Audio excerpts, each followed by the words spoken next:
Saudara, FIFA Matchday jadi agenda terdekat timnas. Lalu siapa yang akan menggantikan Patrick Kluivert? Kita bahas bersama sepak bola Iksan Mahar dan penasehat Semen Padang FC Andre Rosiade. Selamat petang, Bung Iksan. Selamat petang, Bang Andre. Selamat petang. Ya, selamat petang. Ya, saya coba ke Bang Andre dulu, Bang. Semua. Ini kita lihat putusan dari PSSI cepat begitu setelah banyak suara publik yang meminta Patrick out, lalu kemudian Patrick Kluivert dipecat. Apakah ini memang tanpa rapat exco PSSI atau apa menurut Anda? Jadi informasi yang saya dapatkan ya ini mungkin diambil keputusan setelah tekanan begitu besar dari publik ya. Sehingga akhirnya PSSI memutuskan. Tapi informasi yang saya dapatkan pemecatan ini tanpa rapat exco ya. Mungkin karena tekanan publik sehingga Pak Erick mungkin memutuskan lalu meminta Sekjen PSSI Pak Yunus Nusi untuk menghubungi Patrick Kluivert dan gerbongnya untuk melakukan pemutusan kontrak. Itu informasi yang saya dapatkan. Nah, setelah ini akan diambil keputusan untuk memutuskan siapa yang menjadi head coach. Nah, pengambilan keputusan itu direncanakan melalui rapat exco. Itu informasi orang dalam yang saya dapatkan. Itu pertama. Yang kedua, siapa yang akan menjadi pelatih selanjutnya? Itu tentu kewenangan federasi yang melalui rapat exco nanti memutuskan siapa yang akan menjadi pelatih. Tapi yang penting hari ini kita apresiasi dulu bahwa Pak Erick sebagai ketua umum mendengarkan aspirasi dan jeritan para supporter yang menginginkan Patrick Kluivert out. Meskipun ada tarik-menarik, ada keinginan untuk mempertahankan, tapi ternyata alhamdulillah Pak Erick sebagai ketua umum mendengarkan aspirasi mayoritas rakyat Indonesia yang menginginkan Patrick Kluivert hengkang dari timnas Indonesia. Itu yang pertama. Yang kedua, sekali lagi kita menunggu kapan rapat exco-nya. Sampai sekarang belum ada jadwal untuk menentukan siapa head coach. Nah, siapa? Kalau saya ya pribadi, karena FIFA Matchday itu tinggal berapa minggu lagi ya, di pertengahan November. Lalu untuk itu saya mengusulkan Coach Shin. Kenapa? Pertama, Coach Shin sudah tahu soal sepak bola dan kultur sepak bola. Kedua, nanti selama ini kita masih mencicil. Baik. Ya. Saya nanti mau ulas soal pengganti pelatih itu, ya, Bang. Nanti kita bahas lagi soal pelatihnya. Kita ke topik pergantian dulu. Saya ke Bung Isan. Bung Isan, seorang pelatih yang bahkan sempat disebut oleh PSSI saat itu exco ya, mengatakan ini merupakan kepelatihan terbaik. Tidak ada kendala bahasa, tidak ada kendala budaya, dikontrak 2 tahun, tapi diputus kontrak tengah jalan setelah gagal bawa timnas ke Piala Dunia. Dan sekarang dipecat bahkan tanpa rapat exco. Menurut Anda kenapa? Ya, ini menunjukkan bahwa ada kesalahan keputusan yang dilakukan oleh federasi ketika memutuskan untuk mengganti Coach Shin dengan Patrick Kluivert. Karena jika kita melihat pergantian itu pun kemarin juga berlaku dengan sangat tidak smooth. Bahkan ada pertemuan exco ketika Januari lalu untuk mengganti Coach Shin, tapi juga kan akhirnya tidak diumumkan secara langsung, tapi di-spill perlahan-lahan hingga akhirnya itu menjadi bola panas, hingga akhirnya keesokan harinya PSSI melakukan konferensi pers untuk mengumumkan bahwa Coach Shin telah tidak lagi bekerjasama dengan PSSI. Bahkan Coach Shin pun baru diumumkan Senin paginya, hanya berjarak sekitar 2 jam sebelum PSSI melakukan konferensi pers. Jadi dan pemilihan Patrick Kluivert juga cukup aneh juga, meskipun itu bisa dikatakan salah satu bagian PSSI menghormati saat itu bagaimana pada malam tanggal 25 Desember di Natal hanya Patrick Kluivert yang datang untuk menemui undangan Pak Erick Thohir melakukan semacam fit and proper test calon pengganti Coach Shin saat itu. Tapi kalau kita melihat track record-nya jelas Patrick Kluivert tidak bisa dibandingkan apple to apple dengan Coach Sinteyong. Coach Sinteyong datang ke Indonesia segudang pengalaman di level dunia, pada memimpin Korea di Olimpiade 2016, kemudian memimpin juga Korea di Piala Dunia 2018. Dengan Kluivert datang dengan kegagalan bersama Kurakau di kualifikasi 2018, begitupun juga gagal bersama Adana Demirspor di Turki. Jadi memang bisa dikatakan inilah kesempatan PSSI untuk meriset lagi kepemimpinan di dalam timnas Indonesia setelah banyak kita tahu PSSI bisa dikatakan PSSI era Pak Erick Thohir kepada Patrick Kluivert ini adalah PSSI di mana memberikan pelayanan yang paling terbaik bagi pelatih timnas Indonesia yang dikatakan pelatih impor timnas Indonesia, karena untuk pertama kali pelatih diberikan kebebasan sebebas-bebasnya memilih staf khusus, memilih pemain naturalisasi sendiri. Jadi tapi hasilnya ternyata belum sesuai dengan target dan juga ekspektasi publik. Oke, Bang Andre, kalau kita lihat kan Ya. yang terjadi adalah pengumuman pemecatan terhadap Kluivert itu cepat dan diumumkan melalui Instagram yang disebut oleh Bung Iksan tadi. Apakah ini merupakan pertanda sudah tidak bisa ditawar lagi kemarahan publik karena gagal timnas masuk ke Piala Dunia 2026? Ya, awalnya saya tangkap kan ada pihak yang ingin mempertahankan Patrick Kluivert. Siapa Tapi Bang? Siapa sekali Bang yang lagi, ingin mempertahankan ya, Bang? Ya sudahlah, kita tahu sama tahu. Lebih Nah, banyak yang lalu nahan yang atau kedua, lebih banyak yang ingin Patrick Kluivert out Bang?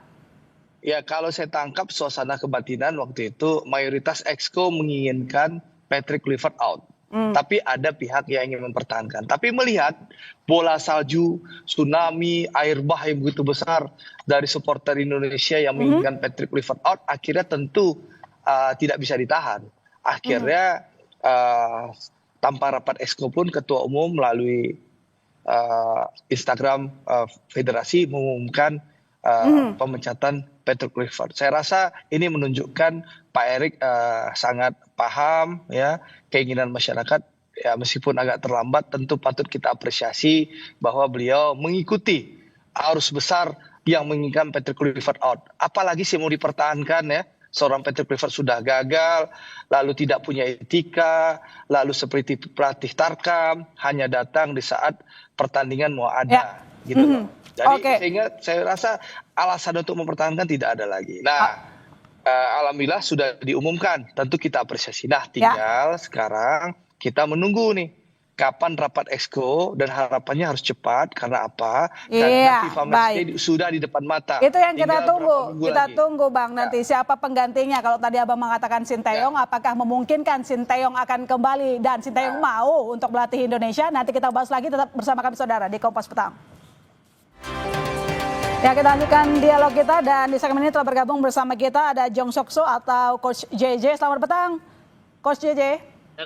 Halo, selamat sore ya, selamat sore. Selamat sore. Tadi di segmen sebelumnya, tadi Bang Andre mengatakan bahwa pelatih yang harusnya bisa kembali melatih timnas adalah Sinteyong. Nah, pertanyaannya adalah, Coach Sinteyong udah tahu belum kalau misalnya ada pemecatan terhadap Kluivert? Sudah tahu, saya tadi udah cek juga, dan saya sudah kirim link, ternyata dia sudah tahu duluan gitu. Sudah tahu duluan, apa responnya? Ya, nggak ada respon apa-apa sih, cuman ya udah lihat dan tahu aja gitu. Dan ya saya bilang, saya kan bercanda, Coaching kayaknya harus balik deh, soalnya banyak masyarakat Indonesia menginginkan gitu. Terus ya Coaching bilang, saya juga bercanda kan, maksudnya setengah bercanda. Coaching saya coba buatkan posisi buat coachnya gitu. Saya kan bercanda. Saya bukan siapa-siapa juga, dan nggak mungkin dong saya buatkan posisi apa-apa gitu buat coaching. Tapi saya bercanda begitu. Coaching juga bilang ya udah coba aja buat gitu katanya. Tapi kalau roman-romannya tampaknya mau nggak balik lagi? Saya jujur nggak tahu. Mungkin harus lihat persyaratannya ya mungkin ya, karena biar nggak terjadi lagi. Mau lihat persyaratannya dulu. Baik. Oke. Baik, saya ke Bung Iksan, Anda pengennya siapa yang menggantikan Kluivert? Selain Sinteyong kan kita lihat ada beberapa daftar nama ya, katakanlah Park Hang-seo, kemudian Jesus Casas, Akira Nishino, atau bahkan mungkin ada pelatih lokal, ada Rama Darmawan, ada Hodak, ada Jan Olde. Kira-kira siapa yang bisa dengan cepat menggantikan Kluivert? Karena di bulan November nanti kita matchday FIFA. Ya, kalau dari sekian tadi nama yang disebut Ilona sendiri, yang pasti Coach Rahmat Darmawan udah nggak mungkin, barusan menerima kontrak untuk Persipura di Championship musim ini. Jadi beberapa nama, tapi ya kalau saya melihat realistisnya di bulan November nanti kita menggunakan pelatih interim dulu atau caretaker dulu yang bisa diambil dari pelatih lokal misalnya, atau beberapa staf pelatih yang kemarin sudah mencoba misalnya Coach Kurniawan atau Coach Zulkifli yang sekarang bersama Coach Indra Safri 2-3 untuk setidaknya mencoba beberapa pemain sekaligus juga persiapan akhir bagi tim SEA Games nanti sekaligus menggunakan nanti bulan November nanti. Jadi sekalian bisa juga digunakan seperti itu. Karena yang paling realistisnya untuk mencari pelatih baru dengan masa tenggat waktu sekarang paling mungkin yaitu di bulan Maret nanti pergantian. Beberapa nama tadi kita sebutkan juga ada Jesus Navas, ada Bernardo Tavares juga bisa jadi peluang. Tapi saya juga menyoroti kita butuh pelatih yang benar-benar sudah paham persaingan di Asia, sudah paham juga bagaimana.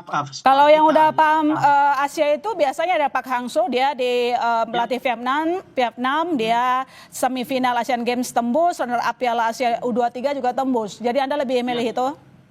Saya lebih condong kita berubah sedikit haluan dari timur agak sedikit timur ke atasnya lagi ke Jepang. Oke.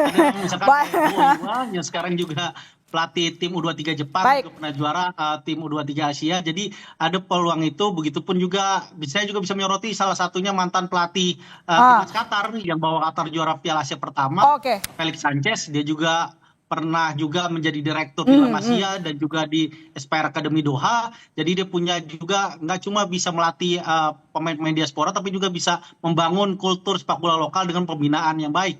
Selain Park Hang, mungkin bagaimana dengan Coach Shin Tae-yong, Bung Iksan? Kalau Shin Tae-yong kan beberapa kali sudah mengukir sejarah, salah satunya lolos 16 besar Piala Asia ya.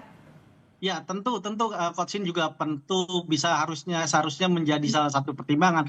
Tapi pertanyaannya, maukah federasi tanda kutip menjilat ludahnya sendiri seperti itu? Apalagi tadi saya juga siang berhubungan dengan beberapa teman yang juga kenalan juga dengan Coach Shin di Korea. Mereka juga ada tanya tuh, kira-kira mereka juga sudah mendengar hanya setengah jam setelah PSSI mengeluarkan rilis melalui resminya. Mereka juga bertanya kira-kira potensi gimana, dan mereka ingin tanya dulu kondisi di Indonesia seperti apa nih jika saya ke Coach JJ kalau begitu. Kalau dari Coach Shin Tae-yong, kira-kira saat misalnya kualifikasi Piala Dunia, bagaimana Coach Shin Tae-yong mencatat beberapa pertandingan katakanlah Indonesia versus Arab Saudi, lalu kemudian kita kalah kemarin ya, lalu kemudian kita melawan Irak juga akhirnya harus mengakui kekalahan, jadi kita gagal lolos ke Piala Dunia. Coach JJ? Ya, siap. Ya, bagaimana pandangan dari Coach Shin Tae-yong atas 2 pertandingan akhir sebelum kita akhirnya gagal menuju Piala Dunia kemarin? Sebenarnya kalau saya tanya sih, Coach Shin jujur ya nggak terlalu banyak jawab sih tentang pertandingan kemarin ya. Tapi yang saya analisa kemarin jujur kita harusnya harus dapat poin di pertandingan lawan Arab Saudi kemarin, bukan lawan Irak. Karena memang gimana pun caranya kita harus dapat poinnya di Arab Saudi, karena Irak itu pastinya lebih kuat daripada Saudi, dan kemarin tuh saya analisa pun memang Saudi yang lebih di bawah Irak itu kemarin. Dan juga kita terlalu lengah lini depan dan lini belakang saat lawan Saudi kemarin. Itu yang mungkin dimanfaatkan dengan baik oleh pemain-pemain Saudi kemarin. Akhirnya kita sampai kebobolan 3, bahkan bisa lebih banyak kemasukan gol sebenarnya, tetapi untungnya Martin Paes bisa tepis dengan baik. Jadi kalau Coach Shin sendiri greget nggak melihat line up pemain kemarin, mungkin terutama lawan Arab? Jujur saya nggak pernah tanya masalah line-up-nya, karena Coach Shin juga lagi-lagi masa-masanya sulit juga, dan masa-masanya pasti pecat juga, jadi saya nggak bisa banyak tanya ke beliau. Tapi sejauh ini Coach Shin kangen nggak untuk melatih timnas? Sering ngobrol dong di belakang. Saya melatih timnas Indonesia kangen apa enggak tahu, tetapi dia kangen Indonesia itu udah pasti, Bang. Nah, kangen, tapi mau nggak kira-kira? Saya nggak bilang nggak ada potensi, itu aja. Nggak ada potensi? Saya bilang nggak ada, saya nggak bilang nggak ada potensi. Tapi tadi Anda mengatakan kan mau lihat syaratnya dulu. Nah, kira-kira kalau ditawarin syarat seperti apa yang diinginkan, yang mungkin akan diaminkan oleh Coach Shin Tae-yong? Saya jujur harus tanya dulu ya, mungkin sama Coach Shin baru tahu. Tetapi ya maksud saya, kalau saya jadi Coach Shin mungkin memikirkan persyaratan yang tidak membuat tidak terjadi lagi kejadian yang sama seperti kemarin mungkin. Tapi sekarang udah ada yang hubungin ke Shin Tae-yong nggak kira-kira? Tadi ada juga, barusan juga ada. Hah, siapa? Barusan ada. Udah ada yang hubungin, kontak-kontak. nawarin untuk balik ke Indonesia. Enggak, kalau itu enggak ada. Tapi saya aja yang kontak-kontakan udah. Oh, tadi kan Anda mengatakan sempat jangan sampai ada kejadian mengulang yang lalu, yang pahit. Apa itu, Bung Jeje? Ya, bagaimanapun round 3 ini kita udah jalankan dan menurut saya juga sudah bagus secara prestasi, udah peringkat 3 dan tinggal beberapa pertandingan kita bisa loloskan Piala Dunia langsung gitu sebenarnya dalam rencana kita. Jadi tanpa perlu kita lolos ke round 4, tetapi langsung Piala Dunia. Tetapi kan diberhentikan di tengah jalan tanpa ada alasan yang jelas gitu. Nah, itu yang mungkin membuat kami itu ya timnya Sinteyong ini ya sangat-sangat merasa sedih sebenarnya dan kecewa itu. Dan setelah itu sekarang masalahnya udah gagal lolos Piala Dunia, tetapi mau panggil lagi coachnya itu kayaknya takutnya terjadi lagi gitu kan. Takutnya trauma.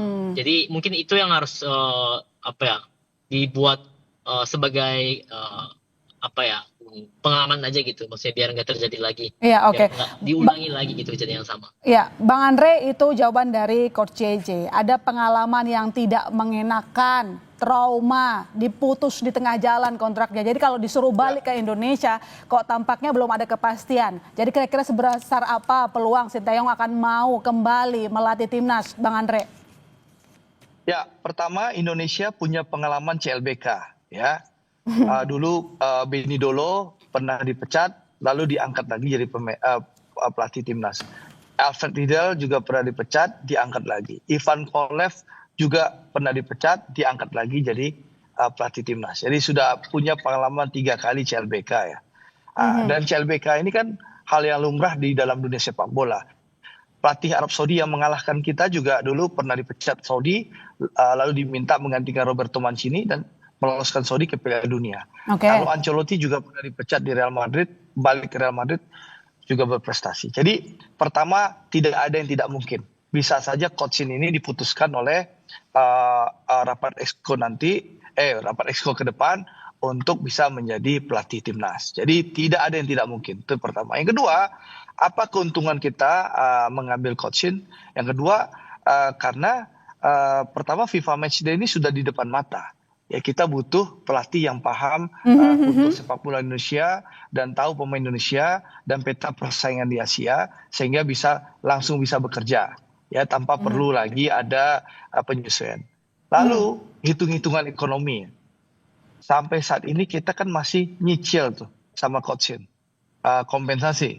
Nah, di depan mata kita harus melakukan pembayaran kompensasi yang besar kepada Petro Clifford. Nah, menurut saya ya kalau kita ambil coachin kan kompensasi yang selama ini kita bayar kan bisa dijadikan pembayaran gajinya coachin. Jadi, ya, tapi kalau kita yang mau, tapi kalau Coach Sinteyong yang nggak mau gimana Bang? Itu mereka butuh kejelasan, jangan sampai pengalaman buruk terulang lagi internalnya gitu. Pihak coachin tentu akan menanyakan berbagai pihak. Tapi saya kan sama JJ pernah ketemu coachin berapa bulan yang lalu di Seoul. Saya menangkap betapa cintanya Sinteyong sama Indonesia. Jadi kalau ada ajakan untuk kembali ke Indonesia, insya Allah beliau karena cinta ke Indonesia akan menerima kembali. Baik, saya ke Bung Iksan. Bung Iksan, kita coba bergeser ke daftar calon pelatih lokal untuk menggantikan Kluivert. Siapa yang kira-kira paling punya peluang dalam waktu singkat ini? Kita butuh ada masa transisi yang tepat begitu. Katakanlah ada Rahmat Darmawan, kemudian ada Boyan Hodak, kemudian Jan Olde. Masing-masing punya pencapaian. Kalau Rahmat Darmawan sudah melatih 88 sampai 2013, kemampuannya dalam meramu strategi yang adaptif dianggap mungkin bisa saja mengimbangi Kluivert. Bagaimana menurut Anda? Ya, kalau jelas Coach Rahmat udah tidak mungkin ya buat memegang timnas lagi karena dia baru hitungan 2 hari yang lalu memulai latihan sebagai pelatih baru Persipura. Kalau begitu bagaimana dengan Boyan dan juga Olde? Langsung saja kita geser. Boyan dan Olde itu agak relatif sulit. Karena apa? Karena timnya punya misi yang cukup besar di musim ini, Boyan bersama Persib untuk di Super League dan juga di Champions Asia tuh. Jan Olde juga punya ambisi besar bersama Dewa di Super League dan juga di AFC Challenge Cup. Jadi paling realistis kita mengambil pelatih yang saat ini sedang nganggur. Ada nama Bernardo Tavares, mantan pelatih PSM Makassar yang juga pernah membawa PSM juara Liga 1, plus juga membawa sampai ke final zona ASEAN AFC Cup 2022 lalu. Jadi ini satu nama yang bisa dicoba oleh PSSI seandainya benar-benar butuh pelatih yang kenal pemain Indonesia, kenal juga banyak pemain muda di Indonesia, plus juga sudah kenal peta persaingan di level internasional tingkat Asia. Oke, baik. Pertanyaan terakhir saya singkat saja, Coach JJ, kalau diajak ngobrol, dipanggil oleh pihak Esko, apakah Coach Sintayong mau datang dan berdiskusi untuk membuka kemungkinan kalau akan dipanggil kembali melatih timnas? Kalau untuk diskusi pasti terbuka, saya yakin. Jadi mungkin tergantung dari PSSI-nya bagaimana nge-treat coach-nya. Jadi kita harus tunggu memang apa yang PSSI akan lakukan pada coach-in. Itu sih sebenarnya paling penting. Apalagi kan pernah bisa dibilang pernah memecat gitu kan. Jadi itu yang mungkin bisa dibilang mungkin tersinggung juga kan. Jadi mungkin harus hati-hati juga, dan nggak tahu dari cara PSSI misalnya kalau mau hire coach-in ya mungkin harus hati-hati juga, dan caranya mungkin harus halus gitu. Baik, terima kasih Coach JJ, terima kasih Bung Ihsan, terima kasih Bang Andre telah bergabung di Kompas Petang. Selamat petang.